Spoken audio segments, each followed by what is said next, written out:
Jadi PTBA kalau teman-teman perhatiin ya, proyek hilirisasi batu baranya PTBA ini banyak dan dia juga banyak proyek. Jadi dia ini masuk ke bisnis downstream. Ya, downstream itu hilirisasi batu bara. Jadi PTBA ini emiten yang bisa dibilang proyek hilirisasi batu baranya itu paling banyak sendiri.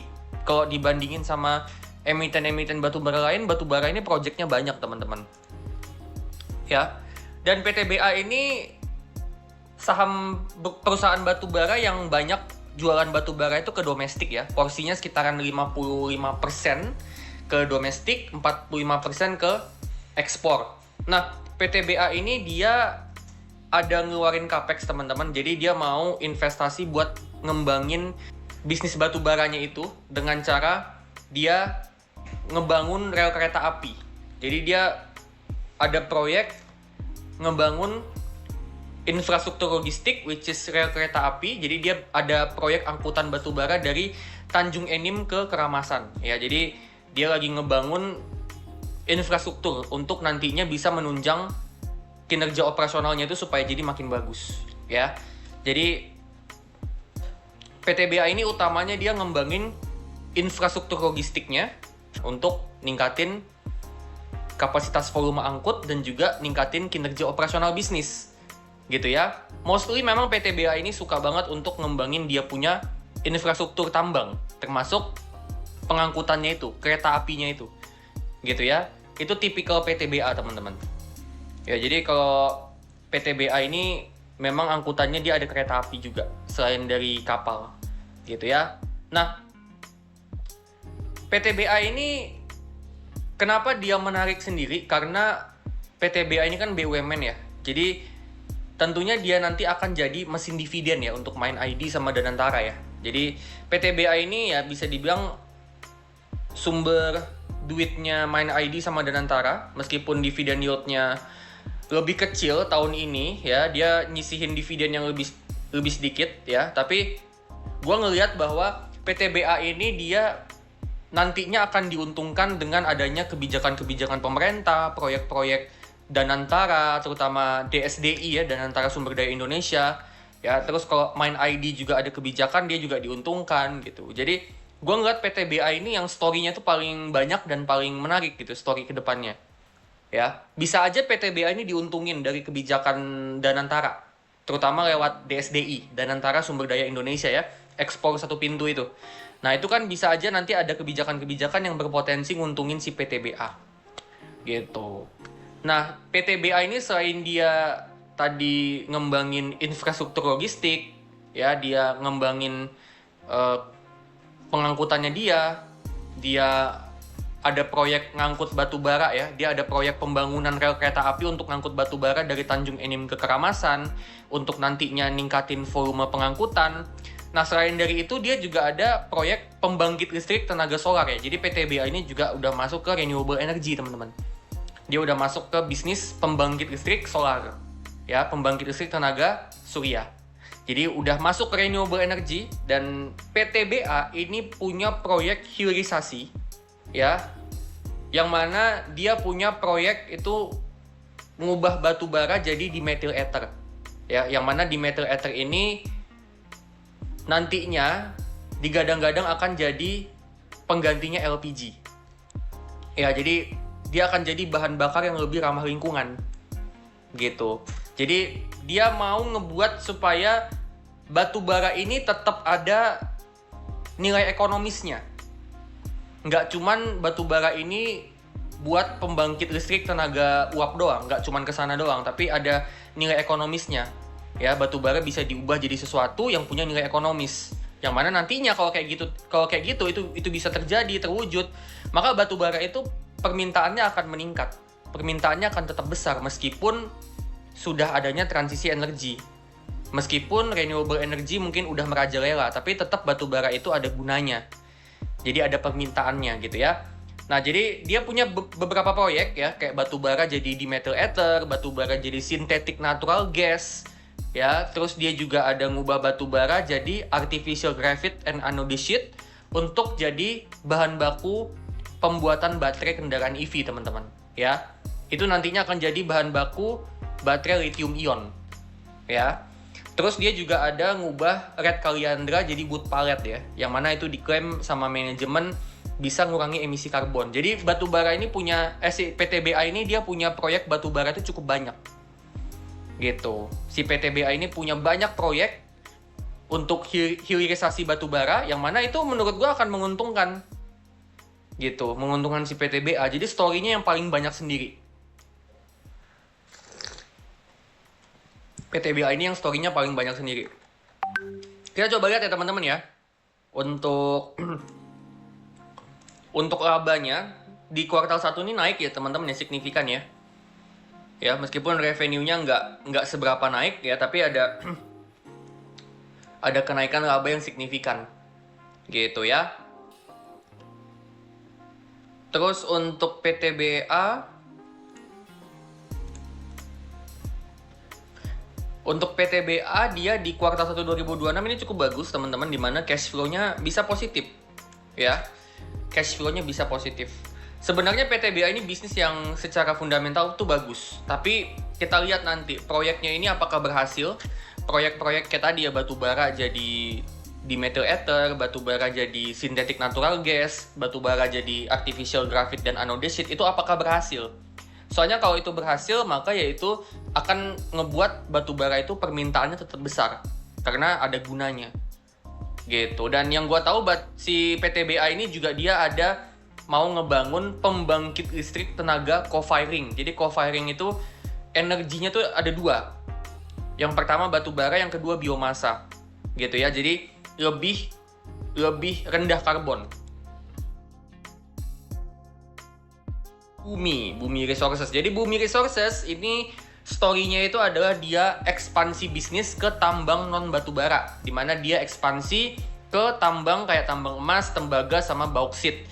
Dan si Bumi ini dia ada akuisisi beberapa tambang ya, di antaranya ada yang di Australia juga ya. Dia akuisisi beberapa tambang kayak Wolfram Limited, Jubilee Metals, Raman Mining, dan yang OTW akuisisi itu adalah Royal Metals. Ya, jadi dia ngelakuin akuisisi besar-besaran ini. Ya. Jadi dia udah akuisisi cukup banyak tambang, dia ngelakuin akuisisi besar-besaran. Ya. Untuk tambang Wolfram Limited itu tambang konsentrat tembaga, emas sama perak. Untuk Jubilee Metals itu tambang emas, ya. Untuk Raman Mining itu tambang bauksit. Gitu. Nah, Royal Metals ini masih OTW akuisisi, itu tambang tembaga sama emas. Ya, jadi si Bumi ini dia ekspansi ke bisnis non batubara. Kedepannya kita bisa lihat kalau si Bumi ini akan jadi bisnis tambang yang diversifikasi lah. Jadi ada batu baranya, ada emas, ada tembaga, bauksit, ya, dan lain sebagainya. Jadi komoditasnya Bumi ini kedepannya akan bervariasi ya.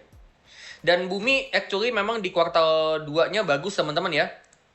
Revenue juga ya bagus ini karena ya tentunya kenaikan harga batu bara. Jadi teman-teman nanti bisa expect emiten batu bara yang lain juga kinerjanya bagus-bagus.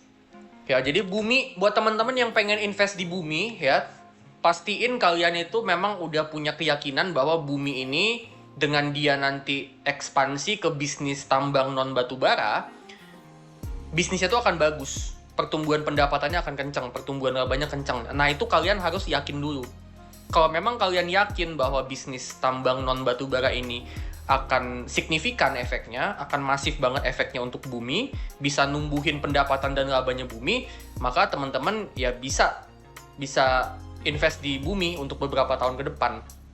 Dan dengan dia masuk ke bisnis non batubara itu bagus buat jangka panjang. Bagus buat jangka panjang. Artinya ya dia masuk ke komoditas lain yang mana nanti ada menyasar ke industri tertentu ya, nggak cuma batubara doang ya. Dan itu jadinya dia diversifikasi kan. Diversifikasi, kalau misalnya ada komoditas A yang lagi turun, ya mungkin ada komoditas B yang lagi naik. Komoditas C lagi turun, yang D lagi naik gitu kan, bisa aja kayak gitu. Ya kan? Jadi dia dengan adanya diversifikasi, pendapatan dia itu ya naik turunnya itu nggak kencang-kencang banget gitu.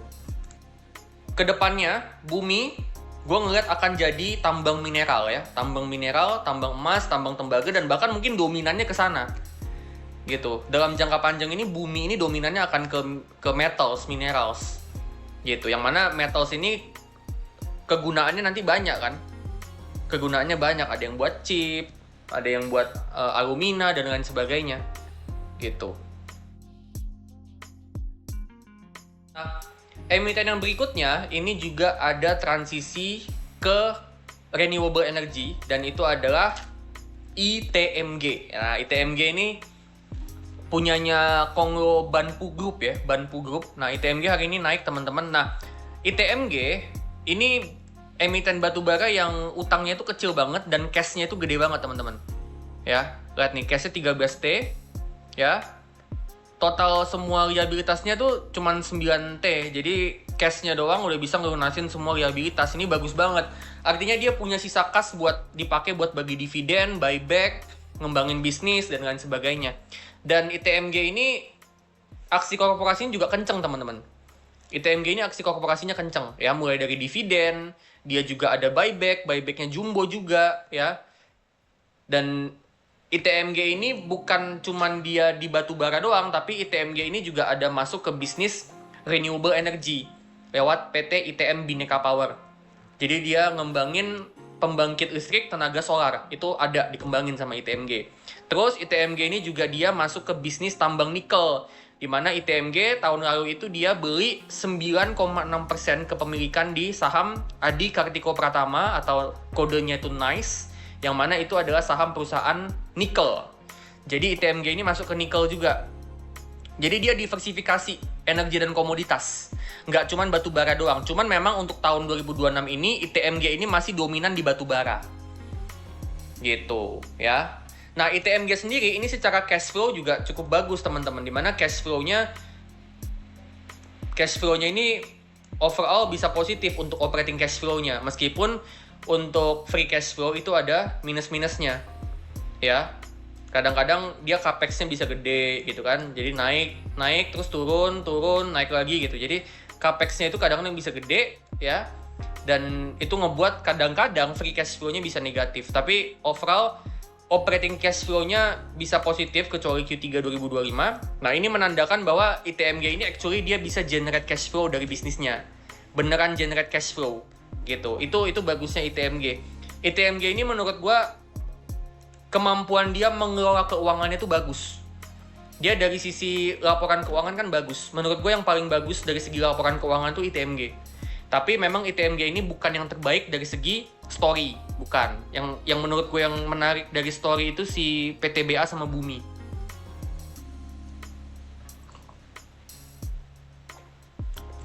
Gitu. Dia secara keuangan ini ITMG bagus, tapi secara story dia bukan yang terbaik gitu. Dan ITMG ini gini ya teman-teman ya, ITMG ini dia mayoritas ekspor batubara. Jadi emiten-emiten batubara ITMG terutama, tapi nggak cuma dia doang, itu tentunya akan dapat benefit dari pelemahan rupiah ya. Dia kan jualan batubara kan dalam USD. Kalau rupiah melemah, dia jual dalam USD, dia dapat USD dong. Nah, USD itu kan dikonvert ke rupiah ya. Nah, dengan kayak gitu maka dia dapat rupiah yang semakin besar. Ketika USD-nya dikonversi jadi rupiah, maka dia dapat rupiah yang lebih besar. Gitu kan? Jadi ada keuntungan tambahan gitu. Nah, ITMG ini mayoritas dia ekspor. Jadi ITMG tentu dengan adanya pelemahan rupiah dia diuntungkan, teman-teman. Dan juga seperti yang tadi udah gue bahas ya, ITMG itu tentunya akan diuntungkan nih dengan adanya kenaikan harga batu bara karena ada tensi geopolitik. Dan memang faktanya begitu teman-teman. Lihat nih Q2-nya, labanya naik 2 kali. Ya. Revenue juga naik nih.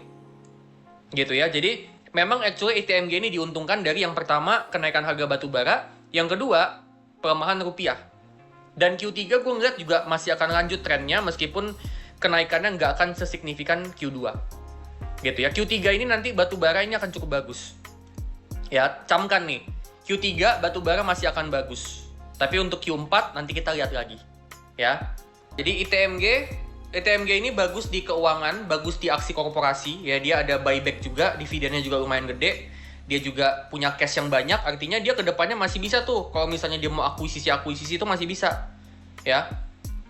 Kalau misalnya dia mau akuisisi masih bisa. Nah, coba kita cek Nice ya. Nice ini apakah dia masih dipegang sama ITMG dengan 9% ownership? Coba gue pengen lihat.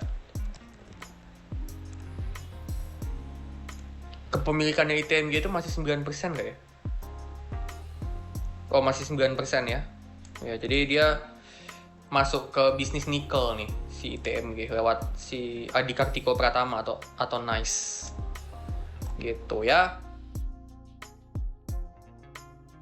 Nah, Petrindo atau Cuan ini dia punya batubara thermal plus batubara metalurgi sekaligus. Ya, jadi kalau selama ini kan kita taunya ada beberapa emiten yang khusus batubara thermal kayak AAD, ITMG, PTBA, ada yang khusus batubara metalurgi kayak ADMR, Adro. Nah, Cuan ini termasuk yang punya dua-duanya. Jadi dia punya batubara thermal, dia juga punya batubara metalurgi. Nah, prospeknya gimana? Sama kayak tadi, Q2, Q3 ini gue ngeliat akan bagus nih, si Cuan. Cuan ini akan bagus, Q2, Q3. Karena ya harga batubara naik, dan juga rupiah melemah gitu kan. Nah, tapi si Cuan ini dia banyak aksi korporasi teman-teman ya. Tipikal grupnya PP lah. Ya, tipikal grup PP. Grup PP ini suka banget aksi korporasi. Ya, biasanya tuh aksi korporasinya grup PP itu kemungkinannya ada dua. Kalau nggak akuisisi, buyback. Itu sering banget. Dan memang si Cuan ini manajemennya ada buyback sahamnya ya. Gitu. Jadi ya memang Cuan ini mencerminkan karakteristik emitennya Prajogo Pangestu. Bener-bener kelihatan banget gitu. Dan bicara soal tadi gua sebut akuisisi, dia actually memang ada ekspansi bisnis dengan cara akuisisi. Nah, jadi gini. Pertama, Cuan ini dia ada ngebangun pembangkit listrik tenaga uap di daerah Halmahera. Ya, nah menurut gue ya teman-teman, ini pendapat gue ya. Dia ngebangun pembangkit listrik tenaga uap di Halmahera itu untuk supply listrik ke smelter nikel. Ya, di Halmahera itu kan banyak banget smelter nikel ya. Halmahera Timur. Nah, dia akan supply listrik ke smelter nikel itu. Ya, jadi mungkin dia ngelihat bahwa prospek smelter nikel ini bagus ya. Kapasitasnya mungkin masih dikembangin, artinya dia butuh listrik lebih banyak, maka dia bangun pembangkit listrik tenaga uap di sana. Karena prospeknya oke. Gitu. Nah, itu pendapat gua ya. Kalau misalnya teman-teman mau koreksi silakan. Ya. Nah, nggak cuman dia ngebangun pembangkit uap ya, tapi si Cuan ini juga dia ada ekspansi bisnis lewat anak usahanya, yaitu si PTRO. Jadi Cuan ini lewat PTRO, ya PTRO ini kan entitas anaknya si Cuan ya. Cuan ini lewat si PTRO, dia itu ada akuisisi teman-teman ya. Yang pertama, dia akuisisi bisnis jasa pertambangan emas, jasa pertambangan mineral ya. Dengan dia akuisisi HBS Group. Ya, jadi HBS Group itu perusahaan jasa pertambangan emas dan mineral di Papua Nugini. Jadi dia ekspansi ke Papua Nugini nih. Cuan ini ekspansi ke bisnis jasa pertambangan di Papua Nugini lewat PTRO. Jadi PTRO ini mengakuisisi perusahaan ini, namanya HBS Group. Ya. Nah, HBS Group ini jadi ya ibaratnya ke depannya akan jadi perpanjangan tangannya si Cuan sama PTRO untuk masuk ke bisnis jasa pertambangan emas dan mineral. Gitu. Jadi dia udah mulai masuk ke bisnis jasa pertambangan tapi yang non batubara. Ya, Cuan kan selama ini kan batubara nih. Batubara metalurgi, ya. Nah, dia mulai masuk ke bisnis jasa pertambangan mineral dan emas. Gitu. Nah, terus Cuan masih juga lewat PTRO, dia ini akuisisi bisnis engineering, procurement, construction, dan installment migas. Ya, jadi dia akuisisi nih, bisnis EPCI namanya, EPCI migas. Ya, namanya itu adalah Havar Group. Lagi-lagi lewat PTRO. Jadi PTRO akuisisi Havar Group. Ya. Nah, itu untuk masuk ke bisnis EPCI migas. Jadi dia masuk ke jasa pertambangan emas, jasa pertambangan mineral, dia juga masuk ke bisnis EPCI, ya. engineering, procurement, construction, and installment untuk migas. Jadi bisnis komoditas dan energinya ini udah mulai diversifikasi dia. Jadi udah mulai memperbanyak bisnisnya. Nggak cuma batu bara doang, tapi nanti udah ada emas, udah ada mineral, udah ada migas. Gitu. Jadi dia ekspansi ke luar bisnis batu bara si Cuan ini. Mirip kayak Bumi ya. Cuan ini mirip kayak Bumi. Jadi Cuan sama Bumi ini sama-sama ekspansi ke bisnis non batu bara dan gencar banget ekspansinya. Gitu. Ya sebenarnya yang lain juga ya, si PTBA juga ekspansi ke bisnis non batubara, si ITMG juga masuk ke bisnis renewable energy, masuk ke nikel ya. Tapi gue ngeliat yang ekspansi ke non batubaranya itu yang paling kenceng itu Cuan sama Bumi. Gitu. Cuan sama Bumi ini getol banget ya ekspansi ke non batubaranya. Gitu. Dan menariknya juga gini teman-teman, PTRO ini juga kemarin dia beli 20% saham Sini ya, Singaraja Putra Sini. Grupnya Hapsoro ya. Nah, jadi dia ekspansi juga nih ke bisnisnya Sini nih. Nah, ini nanti kita lihat nih ada project apa nih mereka nih antara PTRO sama Sini. Antara PTRO sama Sini, Singaraja Putra. Ini ada proyek apa? Nanti kita pantau terus ya. Gitu.